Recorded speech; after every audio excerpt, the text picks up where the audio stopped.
호사유피, 인사유명이란 말 들어봤습니까? 호사, 호랑이는 죽어서 유피, 가죽을 남기고, 인사, 사람은 죽어서 유명, 뭘 남길까요? 이름을 남긴다. 유명한 속담이죠. 호사유피, 인사유명. 호랑이는 죽어서 가죽을 남기고 사람은 죽어서 이름을 남긴다. 이 말은 사람은 죽어서 명예를 남겨야 된다. 그만큼 명예가 중요하다라는 것을 얘기하는 겁니다. 호랑이는 죽으면 가죽만 남기면 되지만 사람은 그 이름을 남기는 명예가 중요하다. 그런 뜻이 담겨져 있습니다. 예수님께서 죽었다가 다시 살아나셔서 뭘 남기셨죠? 그 이름을 남기셨습니다. 예수님은 명예를 남기신 건 아니에요. 그 이름을 남기셔서 그 이름을 통해 우리의 구원의 길을 열어주시고 우리의 구원을 허락해 주셨습니다. 그 예수님을 믿는 우리 그리스도인들은 그러면 뭘 남겨야 될까요? 죽어서 뭘 남겨야 될까요? 예수 믿는 우리 그리스도인들은 한번 물어볼까요? 여러분은 죽어서 뭘 남기고 싶어요?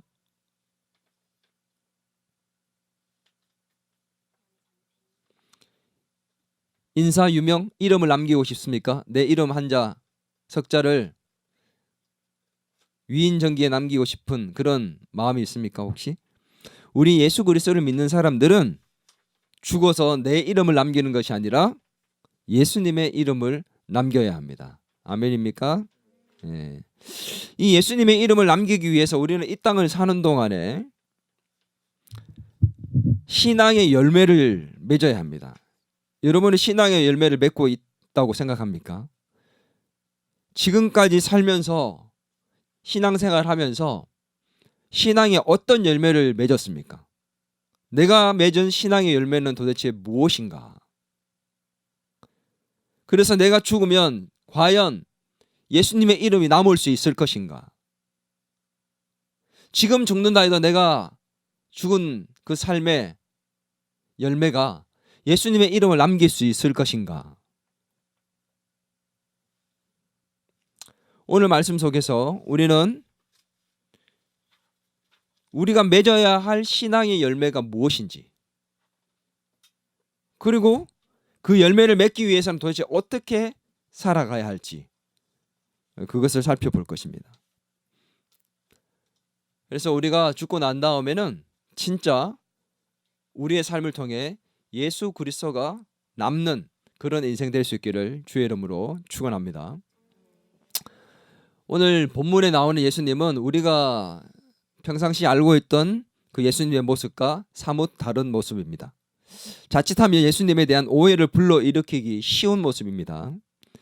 자, 어떤 모습인지 좀 살펴볼게요. 예수님께서 지난주에 어디에 들어가셨죠? 예루살렘에 들어가셔서 예수님의 마지막 이 땅에서의 한 주간을 시작하셨습니다. 그래서 오늘 예루살렘을 입성하시고 난 다음 그 다음 날입니다. 그럼 무슨 요일일까요? 예루살렘 입성을 무슨 요일 날 하셨죠? 지난주에 설교했습니다. 주일 일요일 날 입성을 하셨고 그 다음 날 오늘 본문이 베다니로 나가셨는데 오늘 베다니에서 나오시는 그 예수님 이 월요일입니다. 월요일 날 베다니에서 나왔을 때 예수님께서 오늘 성경에 보니까 시장하셨대요. 배가 고프셨대. 그래서 배가 고프신데 마침 보니까 저 멀리에서 무화과 나무가 보였습니다. 근데 무화과 나무에 잎이 무성하게 있었어요. 그래서 뭐 먹을 게 있나 싶어서 제자들과 함께 거기에 가봤더니만 잎만 무성하고 거기에 먹을 게 아무것도 없는 거예요. 열매가 없는 거야.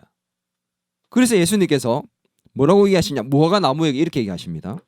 이제부터 영원토록 사람이 내게서 열매를 따먹지 못하리라. 예수님이 어떻게 보면 삐진 것처럼 보여요. 열매 따먹으러 갔는데 열매가 없으니까 이제부터 사람들이 너한테 열매를 못 따먹을 거야. 저주의 말씀을 하셨어요. 그 다음 날 제자들이 가다가 보니까 그 무화과 나무가 뿌리부터 말라와가지고 죽어버렸어요. 예수님의 말대로 진짜 그렇게 돼버린 거죠. 문제는 뭐라고 얘기하느냐, 이 본문에 보니까 무화과 나무에 열매 맺을 때가 아직 되지 않았다 이렇게 얘기합니다. 열매를 맺을 때가 아닌데 벌써 예수님이 가셔서 열매를 먹으려 했고 없으니까 저주에서 말라 죽어버렸다는 거죠. 여러분, 이게 이해가 됩니까? 예수님이 배가 고파서 먹으러 갔는데 열매가 없다고 그 나무를 저주해 가지고 그 나무를 죽여버렸습니다. 이해가 안 되지. 예수님은 온유하시고 인자하시고 오래 참으시는 분인데 왜 이렇게 이 무화과 나무를 죽여버렸을까? 왜 저주했을까? 예수님께서는 이 사건을 통해서 우리에게 말씀하시고 싶은 게 있었던 겁니다. 구약에 보면 선지자들이 가끔 말로서 하나님의 메시지를 선포하기도 했지만 가끔 행동으로 하나님의 메시지를 선포할 때가 있었어요. 예를 들면 이런 겁니다. 여로보암 왕 때 아히야 선지자라는 사람이 있었어요. 이 아히야 선지자가 이스라엘이 분열되기 전에 그 여로보암에게 나아갈 때 새 옷을 입고 거리로 나아가서 왕 앞에 나아갑니다. 그 왕에게 대면을 했어요. 그리고 그 왕이 보는 앞에서 어떻게 했느냐, 그 새 옷을 벗어가지고 그 옷을 조각을 냈습니다. 찢었어요. 12조각으로 찢었습니다. 그리고는 자기가 2조각을 가지고 나머지 10조각은 여로보암에게 주었습니다. 그리고 난 이후에 어떻게 됐느냐, 여로보암이 받은 10조각처럼 이스라엘의 12지파 중에서 10지파는 이 여로보암과 함께 북이스라엘이 되고 나머지 남유다를 중심으로 한 2지파는 남유다가 되었습니다. 그래서 2지파와 10지파가 나누어져서 남쪽 유다와 북쪽 이스라엘로 갈라지게 됐다는 거죠. 이 아히야 선지자의 행동, 그것으로 하나님의 메시지를 경고해 줬던 거죠. 이스라엘이 이렇게 나누어질 것이다. 분열될 것이다. 옷을 벗어서 12조각을 쪼개어서 그렇게 나누어서 주면서 행동으로 이 퍼포먼스를 통해서 결국 하나님의 메시지를 전했던 것. 오늘 예수님께서도 이 무화과 나무의 저주의 사건, 이 행동을 통해서 그들에게 이 퍼포먼스로 하나님의 메시지를 전하시고 싶었던 거예요. 그냥 단지 배가 고팠고 가보니 먹을 게 없으니까 화가 나가지고 짜증나서 삐져가지고 이 무화과 나무를 저주한 게 아니라 이 행동을 통해서 제자들과 또 그 당시의 사람들에게 지금 하나님의 메시지를 전하려고 했던 겁니다. 이 무화과 나무를 저주하는 행동을 통해 도대체 어떤 메시지를 전하고 싶었던 건가? 본문 속에 그 의미가 담겨져 있습니다. 오늘 보면 예수님이 베다니에서 나왔을 때 시장하셨다는 표현을 마가는 했습니다. 한번 읽어볼까요? 11장 12절입니다. 같이 읽습니다. 시작. 이튿날 그들이 베다니에서 나왔을 때에 예수께서 시장하신지라. 시장하다는 말이 무슨 말이죠? 배가 고프단 말이죠. 제자들은 배가 고팠을까요? 고팠겠죠. 근데 제자들은 빼고 예수님만 지금 시장하다는 표현을 굳이 마가가 했습니다. 시장하다는 표현을 굳이 할 필요가 없는데 시장하다는 표현을 했어요. 왜 시장했을까? 왜 시장하다는 표현을 했을까? 시장하다는 말이 무슨 말이라고 했죠? 배가 고프단 말이잖아요. 단순히 배가 고파서 이 표현을 했을까? 근데 이 표현 때문에 예수님이 오해를 받았어요. 왜? 시장에서 배가 고파서 먹을 걸 찾으러 갔는데 먹을 게 없으니까 저주를 했다. 이렇게 예수님에 대해서 오해를 해서 어떤 사람들은 예수님의 이 모습 때문에 나 예수 믿지 않겠다 하는 사람도 있었습니다. 실제로 신학자들 중에도 예수님의 인성에 대해서 이것을 가지고 논란을 삼는 사람들도 있었습니다. 왜 예수님은 이렇게 감정을 따라서 조절하지 못하고 분노해가지고 이 자연을 훼손하느냐? 이런 신이라면 난 믿지 않겠다. 이렇게 얘기하는 거죠. 그래서 어떻게 보면 우리가 아무렇지도 않게 지나칠 수 있는 본문이지만 그런 사람들이 나온다는 것은 이 본문을 정말 우리가 정확하게 해석을 할 필요가 있다는 것을 보여주는 거겠죠. 시장하다, 배가 고프다. 이게 도대체 무슨 말일까? 원어로는 이 시장하다는 말이 어떻게 표현되어 있느냐? 배가 고프다, 육신적으로 배가 고프다는 의미보다 어떤 의미가 더 가깝냐면 갈망하다, 열망하다, 이런 뜻이 담겨져 있습니다. 집중해서 들읍시다. 갈망하다, 열망하다 표현, 이걸 우리가 쉽게 표현하면 이런 겁니다. 여러분 2002년 월드컵 때 우리가 몇 강까지 올라갔죠? 4강의 신화를 이뤘습니다. 이 4강 신화를 이뤘을 때 감독이 히딩크였는데 히딩크 감독이 인터뷰를 할 때 이런 얘기를 했어요. 4강을 했는데 어떻습니까? 이 소감을 묻자 이 히딩크가 뭐라고 얘기했느냐? 나는 아직 배가 고프다. 인터뷰하면서 그 감격에 대해서 물었는데 히딩크가 얘기합니다. 나는 아직 배가 고프다. 열심히 운동 경기가 이제 끝나고 나니까 너무 열정을 쏟아가지고 막 배가 너무 고파가지고 인터뷰하는데 나 배고파 이렇게 얘기한 겁니까? 그 말의 의미가 뭐예요? 기자 양반 나 배가 너무 고프네 이런 얘기가 아니잖아. 무슨 말이야? 나는 이 4강으로 만족하지 못한다. 나는 1등을 하고 싶다. 아직까지 나는 더 높은 곳으로 올라가고 싶은 그런 열망이 있다. 그런 말이잖아. 배가 고프단 말이. 오늘 이 표현도 그런 의미가 담겨져 있습니다. 예수님은, 하나님은 이스라엘을 향해서 열망하고 있습니다. 여전히 나는 배가 고프다. 너희들이 이렇게 만족하지 못한다. 이 모습으로 나는 만족할 수 없다. 하나님께서는 우리를 향한 열망이 있습니다. 여전히 배가 고프십니다. 아멘.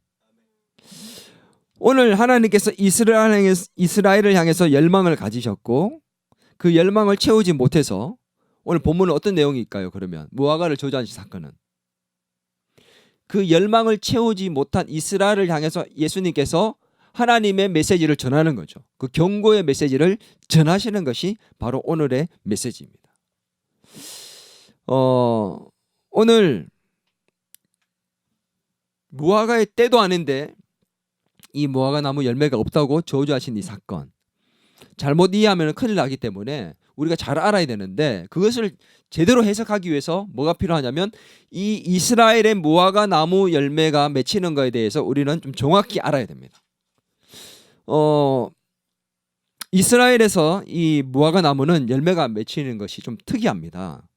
보통 나무가 열매를 맺고 또 이렇게 하는 것이 어떤 과정이냐면 잎이 나고 그 다음에 꽃이 난 다음에 그 다음에 뭐가 나냐? 열매가 납니다. 이게 보통 나무가 그래요. 그런데 이스라엘의 무화과 나무는 어떤 특징이 있느냐? 열매가 나면서 잎이 같이 납니다. 그래서 3월 달에서 4월 달쯤 되면 열매가 맺히고 잎이 나요. 그리고 이 작은 이 열매가 무르익어서 6월 달에서 7월 달쯤 되면은 무르익은 무화과 나무 열매가 되어서 아주 당도가 높은 맛있는 무화과 나무 열매를 먹을 수가 있게 되는 겁니다.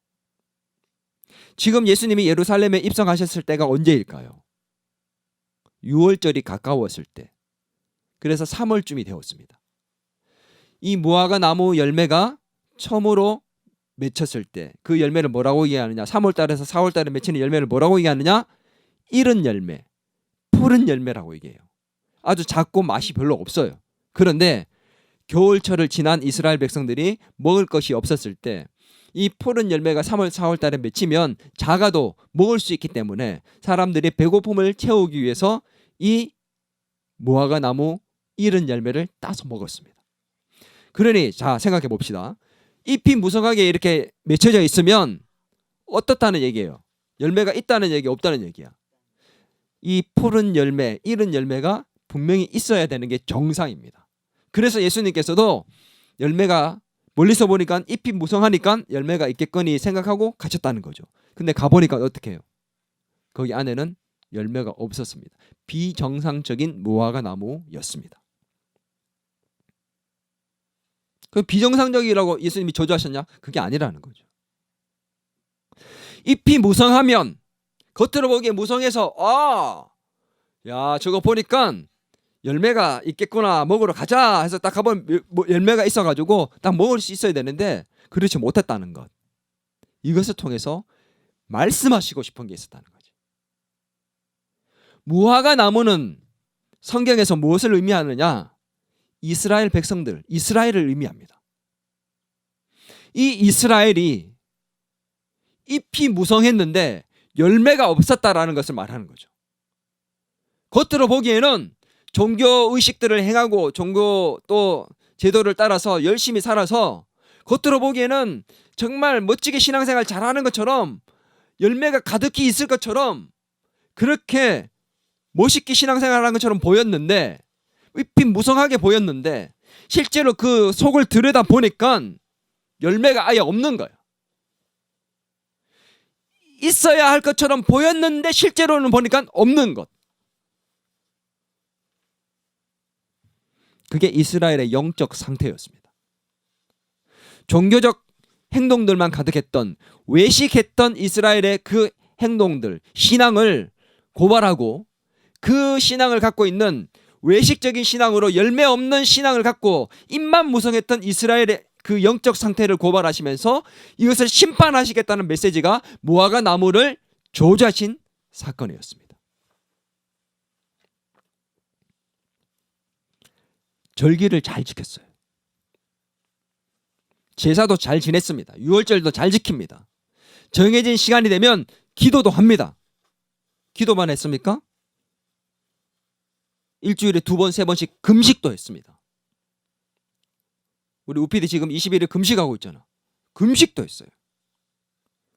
율법도 다 지켰대요. 장로 유전도 지켰습니다. 11조도 했습니다. 뭐 하나 나무랄 데가 없어요. 종교의식은 다 정확하게 지키고 있습니다. 겉으로 보기에는 잎이 무성했습니다. 그런데 속을 들여다보니 열매가 없는 거야. 하나님을 진심으로 사랑하는 게 아니야. 나를 위해서 신앙생활하고 있어. 내가 의롭게 보이기 위해서, 내가 구원받고 잘 살기 위해서 하나님을 향한 사랑과 이웃을 향한 사랑이 없고 하나님을 섬기는 것과 이웃을 향한 섬김이 없습니다. 성령의 능력이 없고 예수님을 하나님으로 받아들이지도 않는 열매가 전혀 없는 신앙의 상태가 바로 이스라엘 백성들의 모습이었습니다. 이 열매 없는 이스라엘의 미래가 어떻게 될지에 대해서 보여주시는 사건이 바로 무화과 나무 열매의 사건이라는 거죠. 여러분, 이 이스라엘의 영적 상태가 혹시 오늘 저와 여러분의 상태가 아닙니까? 예배 잘 드리고 헌금도 하고 큐티도 하고 기도도 하고 성경도 보고 부활절, 추수감사절, 절기도 잘 지키고 겉으로 보기에는 신앙생활 잘하고 있는 것처럼 보이지만 어릴 때부터 신앙생활 잘해왔다고 생각하지만 정말 예수님께서 만약에 예수님이 우리 이 나라는 무화과 나무에게 예수님이 찾아오셔서 잎이 무성하게 보여서 열매가 있거니 생각하고 찾아오셔가지고 나의 속내를 들어보시는데 안에 이렇게 들여다보시니까 정말 예수님이 나의 속을 들여다보면 나라는 이 무화과 나무를 들여다보면 과연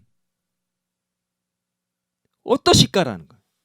열매가 보여서 예수님이 먹을 만한, 예수님이 기뻐하실 만한 열매가 보여서 칭찬받을 만한 것인지, 아니면 이 무화과 나무처럼 우리도 열매가 없어서 예수님께 책망받고 심판받을 것인지.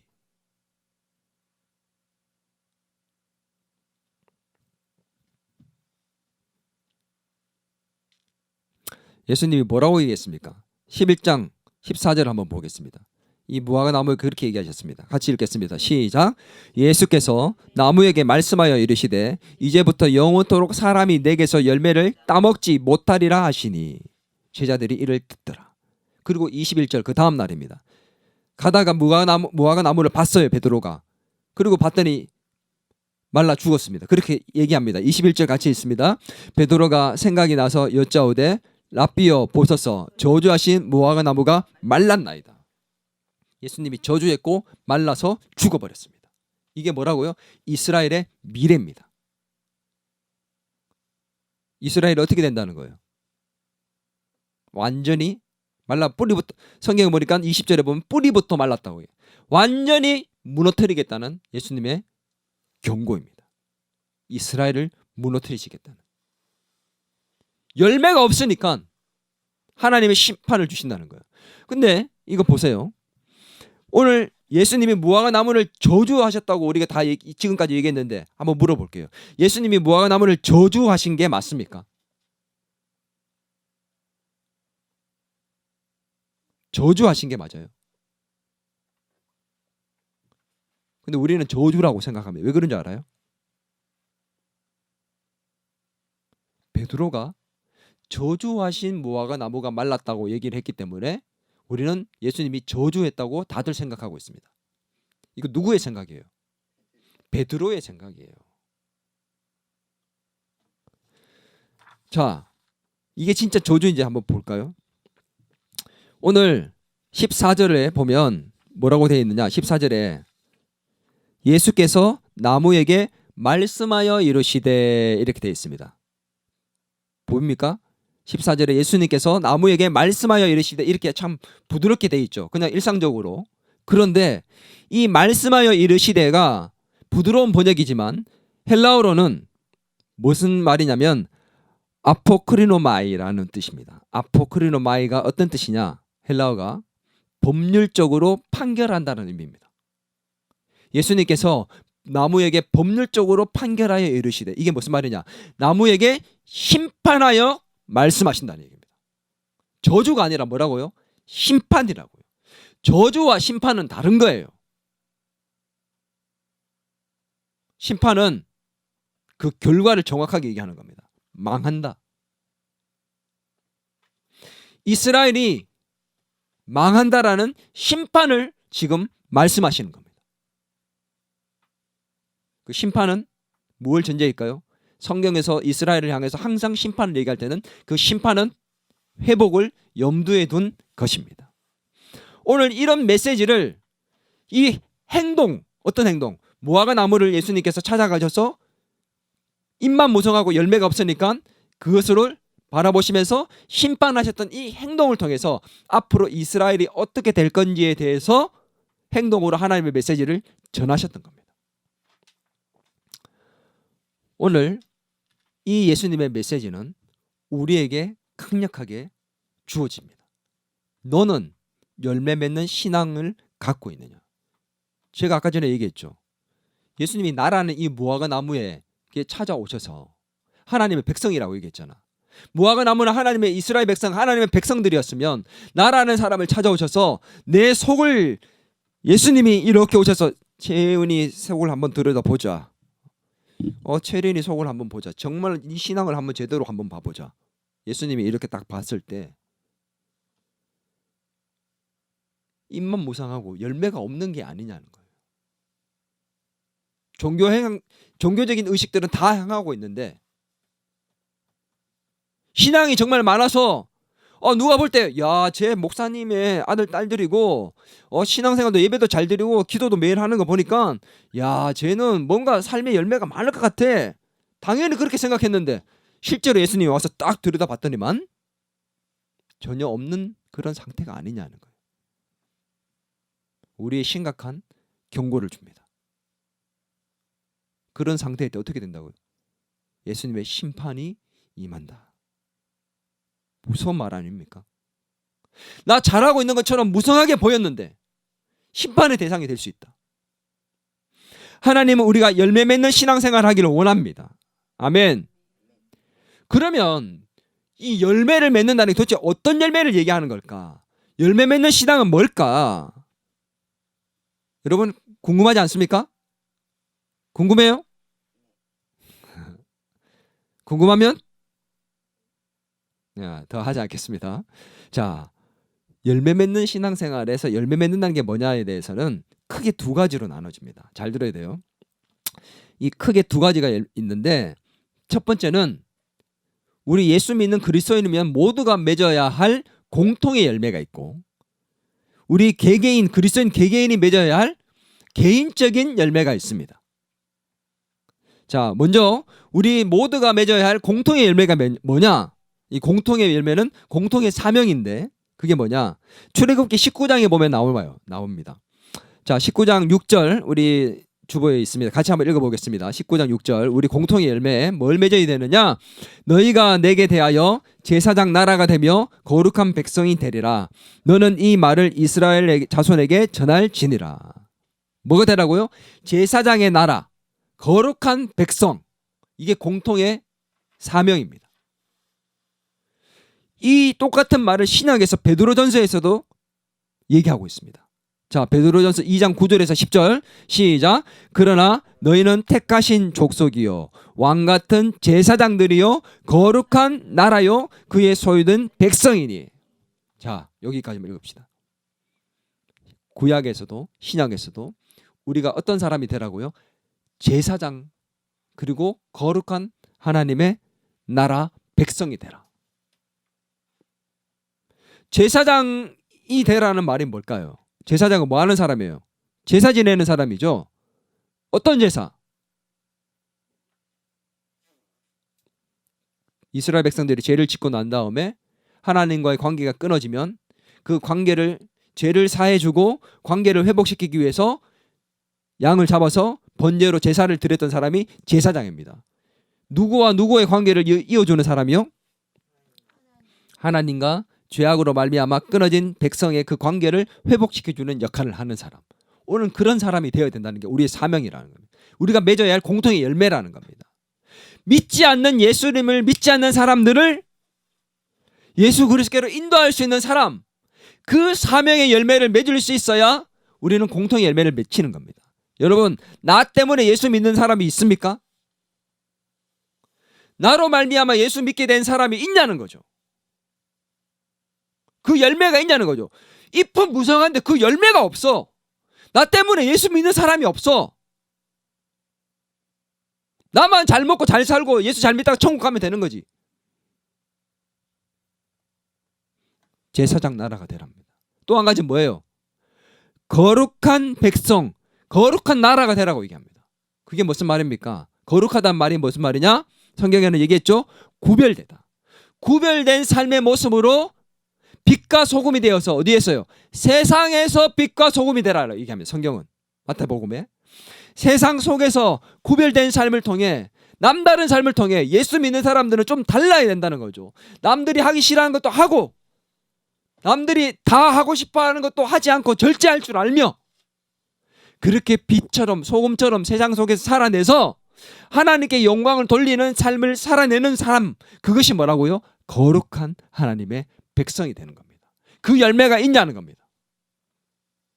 믿지 않는 사람들과 똑같이 생각하고 똑같이 하고 싶은 거 하고 똑같이 하기 싫은 거 안 하고 똑같이 손해 안 보고 남들과 다르게 전혀 없는 삶을 살고 있다면 열매가 전혀 없는 거예요.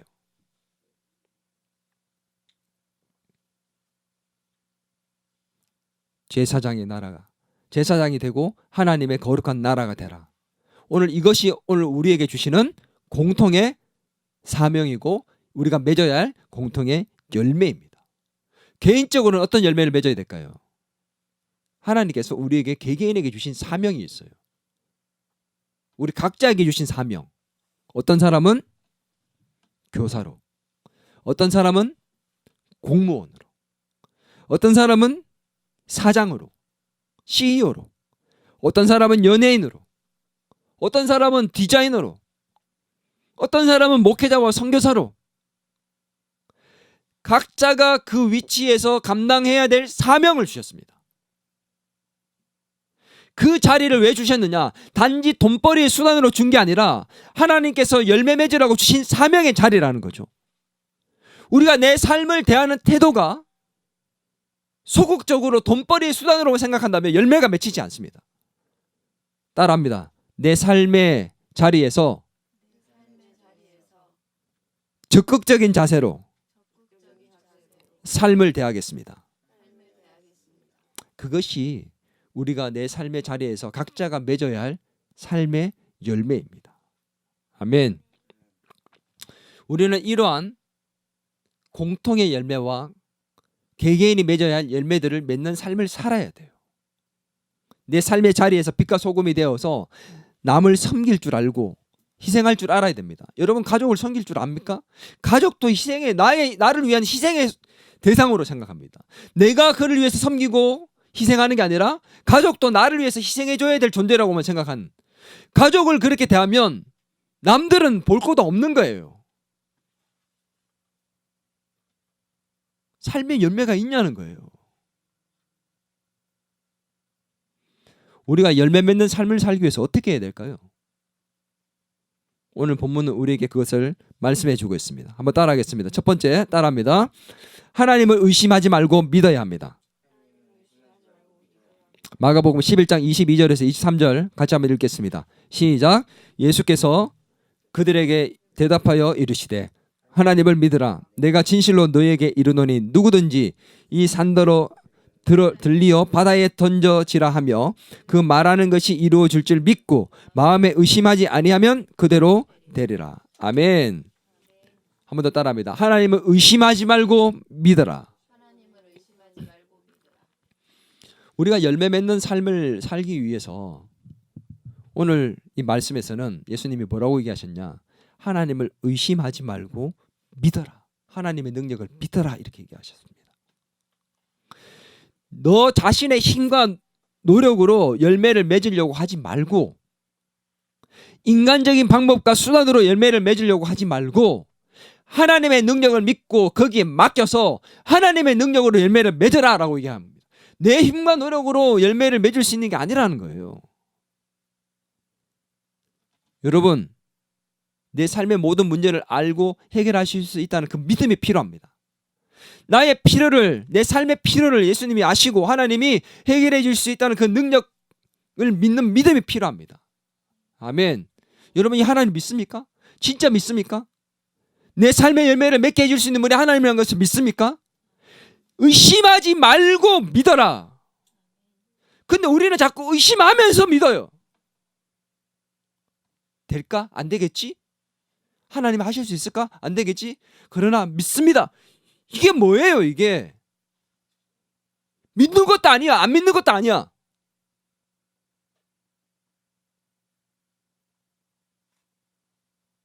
내 믿음은 어떤 믿음입니까? 의심하지 않고 있는 믿음입니까? 아니면 의심하면서 믿고 있는 믿음입니까?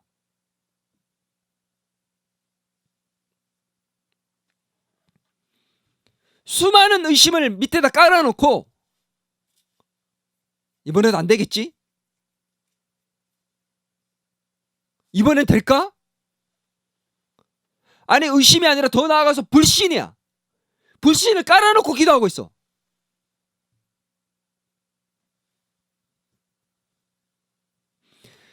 진짜 여러분 열매 맺는 인생 삶을 살기 위해서는 하나님을 의심하지 않고 믿어야 합니다. 아멘. 하나님을 의심하지 않고 믿으면 자연적으로 따라오는 현상이 있습니다. 그게 뭘까요? 하나님을 믿게 돼요. 하나님의 능력을 믿습니다. 내 삶의 필요와 내 삶의 모든 문제를 해결하시고 나의 삶의 열매를 맺게 하실 그 하나님의 능력을 믿어요. 그럼 어떻게 될까요? 그 믿음에 의해서 하나님의 능력을 믿기 때문에 자연적으로 하나님 앞에 나아가 기도할 수밖에 없게 됩니다. 그래서 오늘 예수님이 뭐라고 얘기했느냐? 11장 24절 같이 한번 읽겠습니다. 시작. 그러므로 내가 너희에게 말하노니 무엇이든지 기도하고 구하는 것은 받은 줄로 믿으라. 그리하면 너희에게 그대로 되리라. 아멘. 하나님의 능력을 믿고 의심하지 않고 믿고 나아가서 기도하면 너희가 그대로 되리라. 아멘. 근데 그 전제 조건이 있죠. 뭐라고요? 뭐라고 했습니까? 무엇이든지 기도하고 구하는 것은 뭐 한 줄로? 받은 줄로 의심하지 말고 믿고 구하면. 근데 우리는 어떻게 기도합니까? 기도할 때도 받은 줄로 여기지 않습니다. 믿음이 없는 기도가 많아요.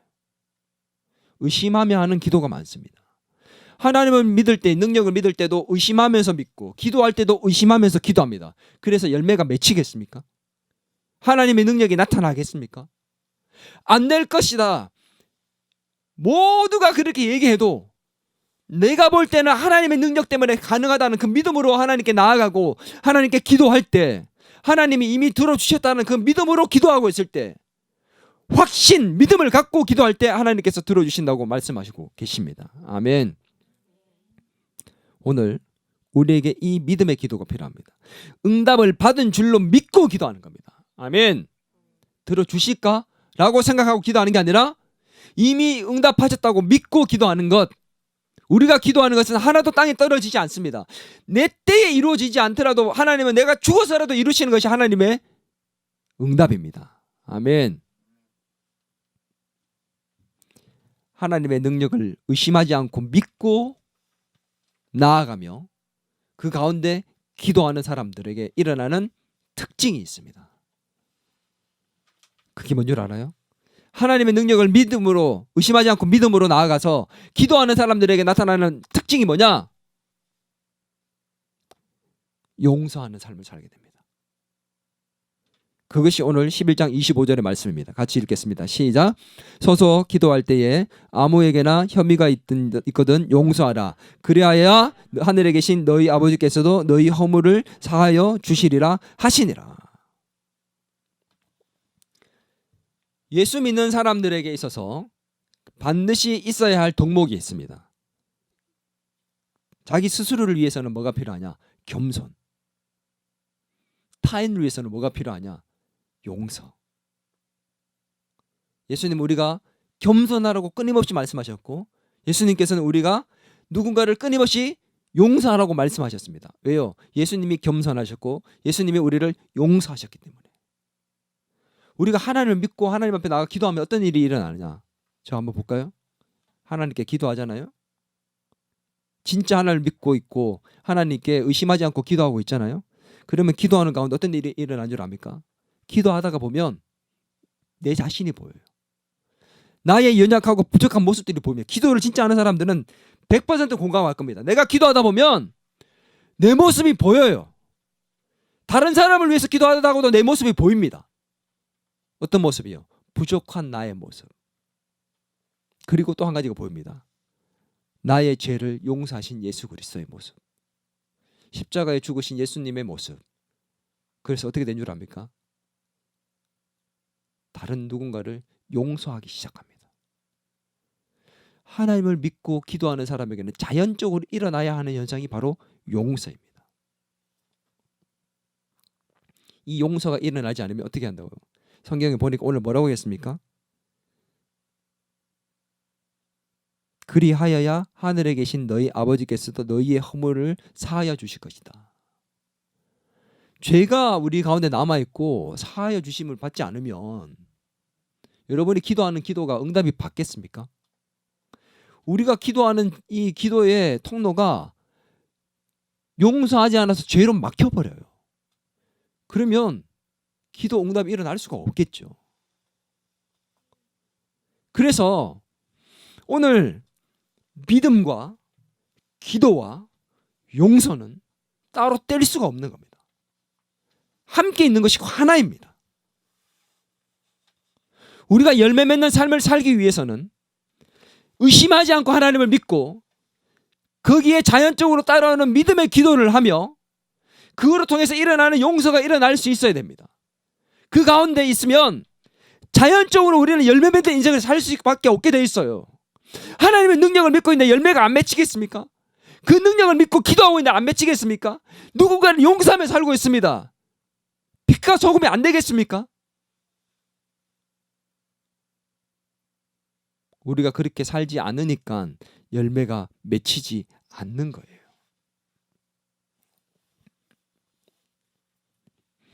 하나님께서는 우리가 열매 맺는 신앙을 가지기를 원하십니다.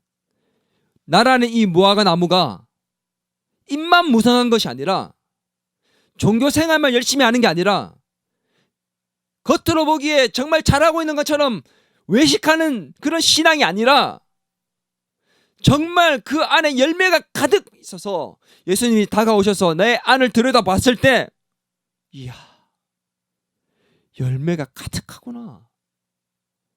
우리 준서 보니까 내가 기뻐하는 열매가 네 안에 너무도 많구나. 어찌 이렇게 사랑스럽냐. 내가 널 축복해 주고 싶다. 이런 열매가 맺히는 삶을 살 때 하늘로부터 오는 귀한 축복이 우리의 삶에 임하게 될 줄 믿습니다. 오늘 이런 열매 맺는 삶을 위해서 제사장 역할을 하고 세상과 구별된 삶을 살아가는 세상 속의 빛과 소금의 역할을 감당해서 하나님께 영광을 올려드리는 거룩한 하나님의 백성이 되며 이것을 위해 우리가 하나님 앞에 의심하지 않고 믿음으로 나아가고 믿음으로 기도하며 용서하는 삶을 살아 정말 열매 맺는 그런 인생이 될 수 있기를 주님의 이름으로 축원합니다.